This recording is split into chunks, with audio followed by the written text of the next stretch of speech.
Okay, good morning. My name is Christina Dillabo. Today is October 18th, and this is Tuesday Talks, a weekly online meeting, gathering, discussion time with church communicators, talking about what's coming up news-wise, helping each other out with tech questions or tech resources.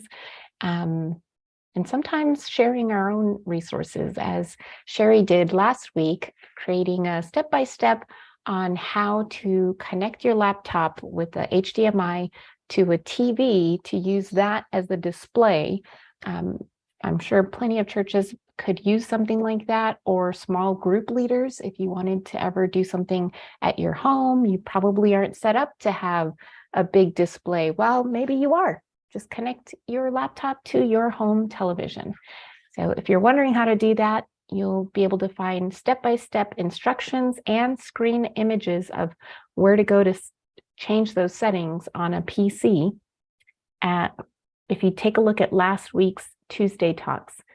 So with that, I'm going to go ahead and get us started, and I am going to show you that last week's Tuesday Talks as I go through my presentation today. So I'm going to share my screen.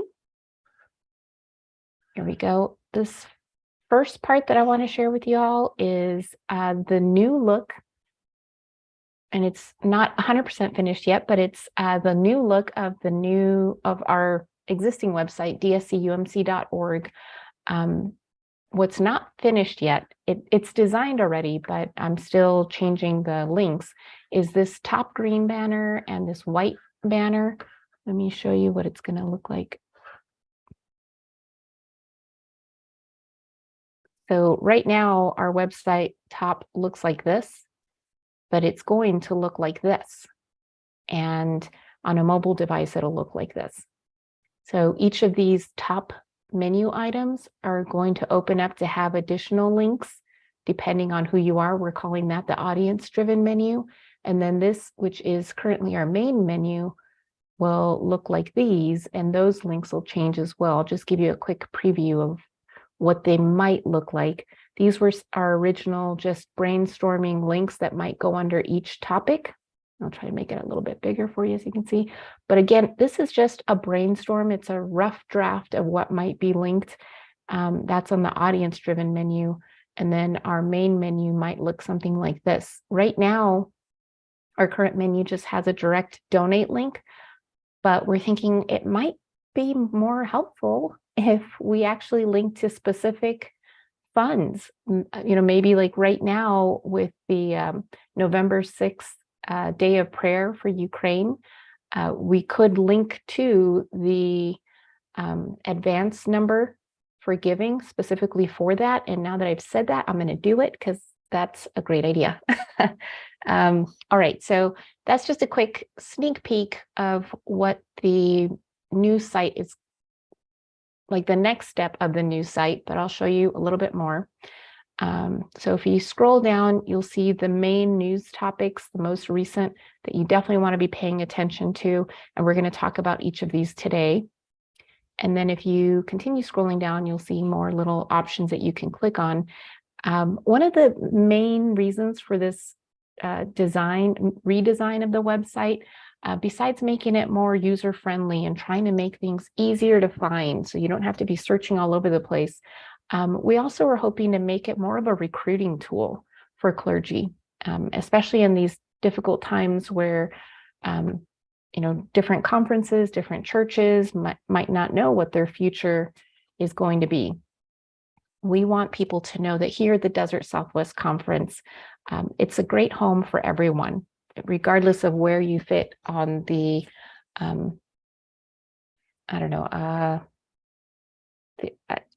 regardless of where you fit, period.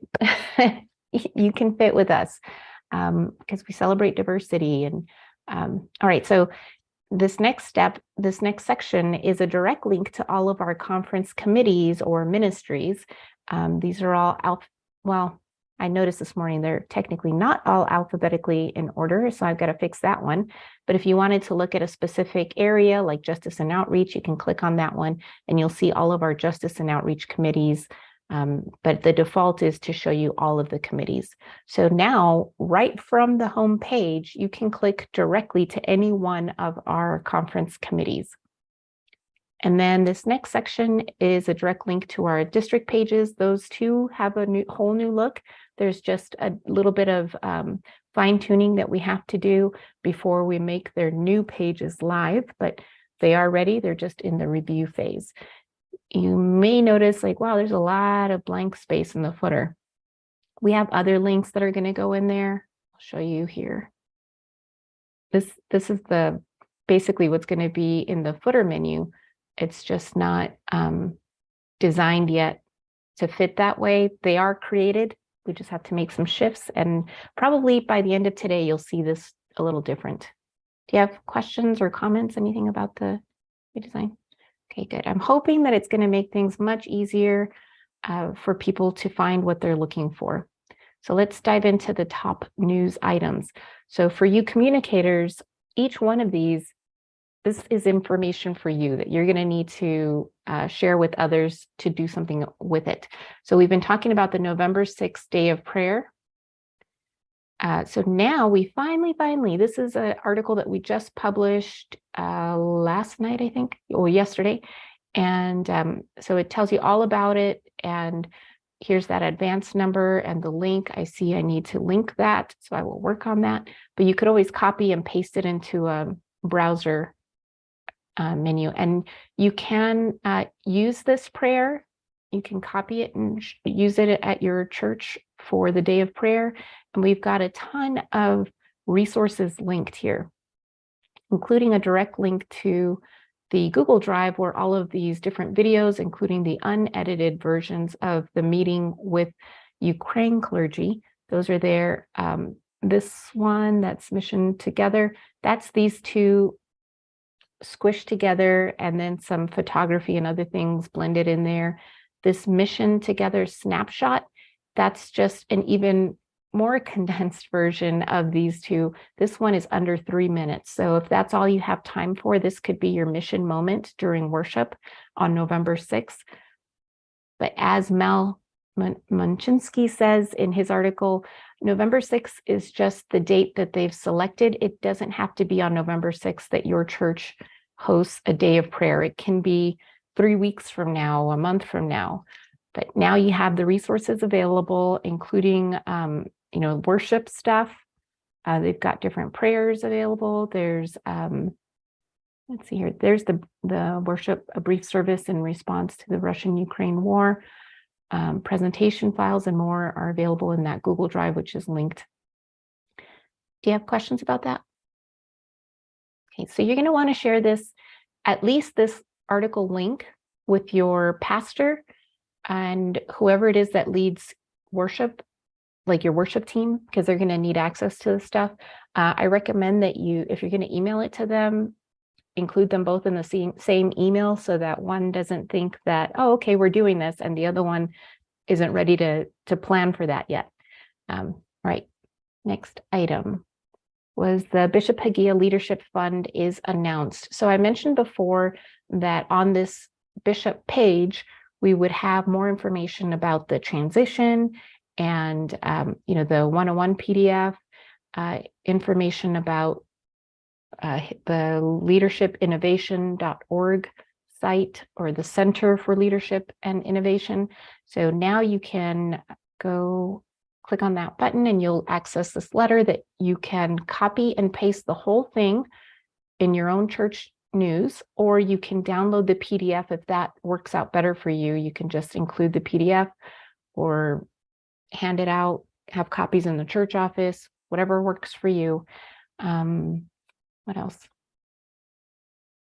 You'll notice right now there's only the option, if you want to contribute to the fund, that you can only mail in funds right now. An online giving option is going to be available soon. That's because the giving is actually going to the California Pacific United Methodist Foundation for this leadership center. So the foundation had to create an online giving portal to be able to receive those funds. So that I've met with them. on Monday, so yesterday, and they said that the giving link is going to be done or ready to go in about a week. So maybe you want to hold off and not send this out until you have that online giving.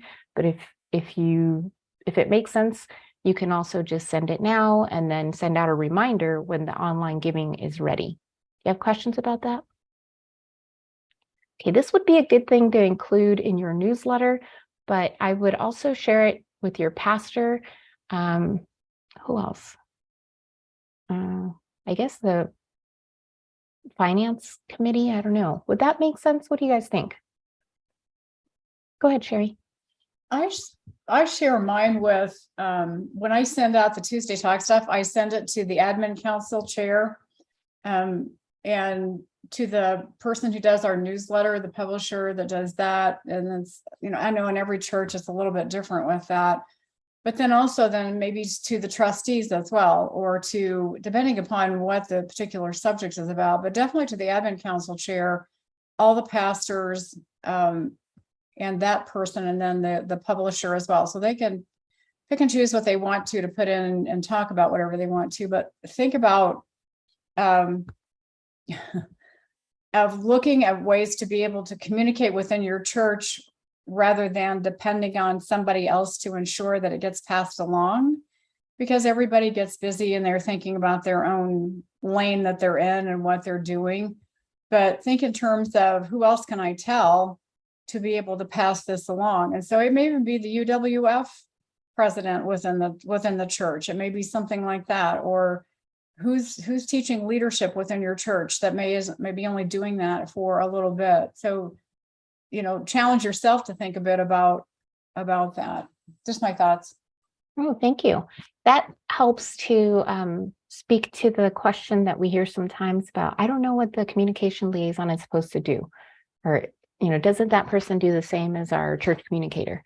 It maybe, but maybe this person, as the church communicator, if you are here right now or listening, and you are the staff person that is responsible for creating the newsletter, updating the website, doing social media, there's a lot on your plate already.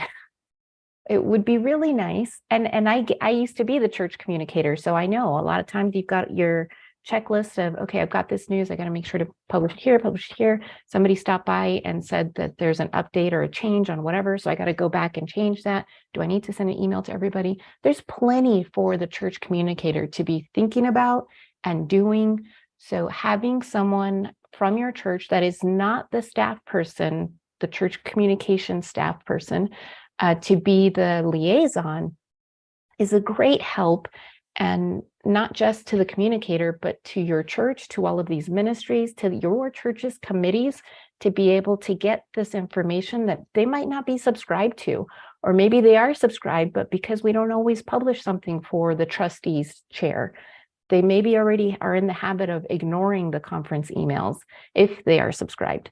So this liaison is tasked with looking at this content that we're sharing and figuring out who from our church needs to know about this, and then getting it to them.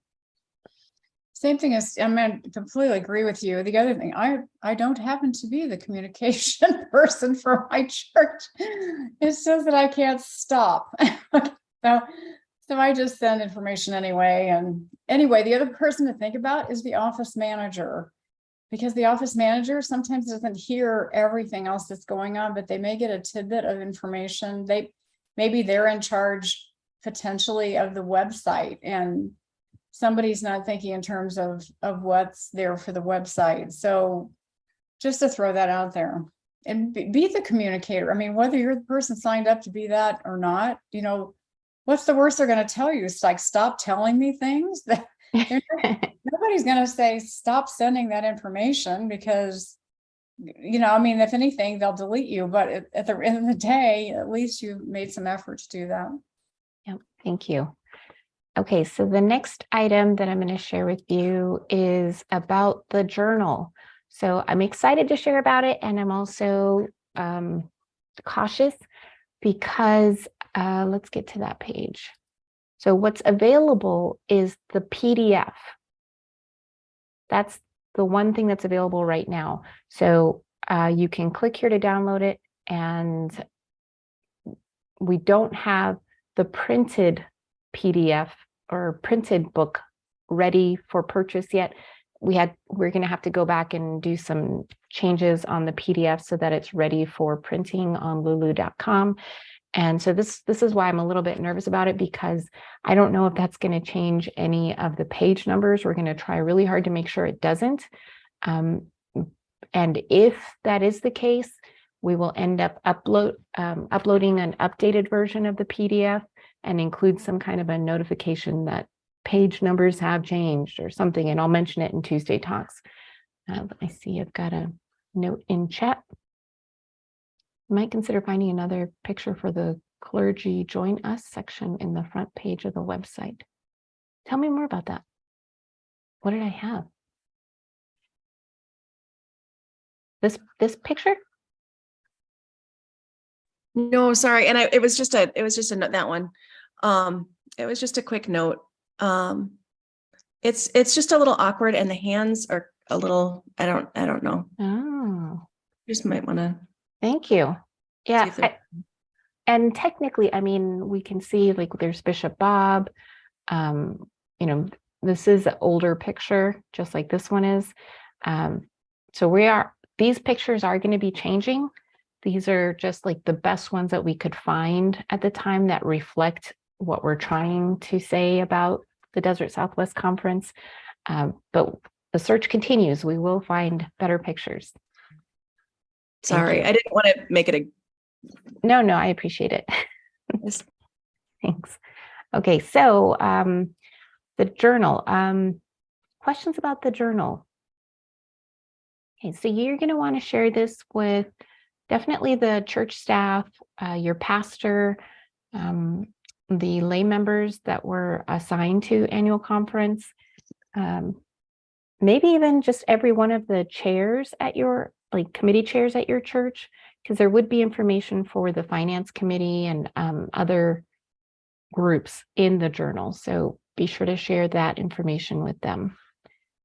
Okay, now on my notes, I have, did you miss last week's Tuesday Talks notes? I asked that because I know that when I sent the email through our database, I think because I had an attachment, there was a hiccup and it didn't go out to everyone. So that led me to, and instead of resending, I decided, I'm going to use that as a talking point in Tuesday Talks, because, that wasn't the first time that we've had a hiccup on email sends from our database. And Jim's nodding, yep. So I think consider, if you aren't already, subscribe to the communications newsletter, and then you'll get the Tuesday Talk that looks like this one. It's the same thing that without all the pictures that I would have emailed, or that I did email to everyone. But another nice thing is, so here's the PDF that I think caused the problems. But here on the website, no problem. You can just go and you can download it. I have added Sherry's step-by-step instructions on changing computer settings for the extended screen view that we talked about at the beginning of today's meeting, along with screen captures. I just added that today. So it's kind of better to get the newsletter of Tuesday Talks, because if you go back and click on that link, you're going to get to this updated version that includes this step-by-step. So if that's something that appeals to you, go to dscumc.org/subscribe, select the communications newsletter, fill out the fields at the top, and then you scroll all the way down. You click on email, and then you can click subscribe, and you are all set. You will get the Tuesday Talks email once a week when it's all done. You can also just come to the Commission on Communication Committee page, this page, from the home page. If you go down here to the committees, Commission on Communication, click it, and you get to this page if you don't want to get this newsletter, and then you'll find the latest here. Okay, questions about that? Okay, Then the last thing, there was a news item that was published maybe a couple weeks ago about Exploration, an event hosted by the General Board of Higher Education. No, wait, Board of Higher, I don't know, GBHEM, whoever they are. And it turns out it was postponed right after, I think it was the same day or the next day after we published it. So I just wanted to make sure if you all were hanging on to it, if you shared this link with anyone, it's the same link, but now when they get to it, they see it is postponed to 2024. So keep that in mind. And if you don't know what it is, you can click there to learn more about it. All righty. Questions about that? Okay, then I think that is it. I see I've got one more item in chat. If I can get to it. I did not receive last week's updates and I am subscribed. Way to go. That was William Pasco. Okay, if there's no other questions, I think we're all done for today. And don't forget to email me your questions. Oh, you know what? I did get one email question this morning about Zoom. If one church that already has a Zoom account and was wondering, how can we add another license under our account? There's Zoom license is under the conference account. And so I let them know that, and I sent them the link to buy a new license under the same conference account. It may be that they were wanting to do the schedule for somebody else thing. So I'll work with them on that. But just one more reminder, that you would need to purchase the additional license through the conference. And I will include that link to the form where you can make that purchase in my follow-up notes. All right. Yes, Sherry. I have one more thing. I want to do a commercial for the commission.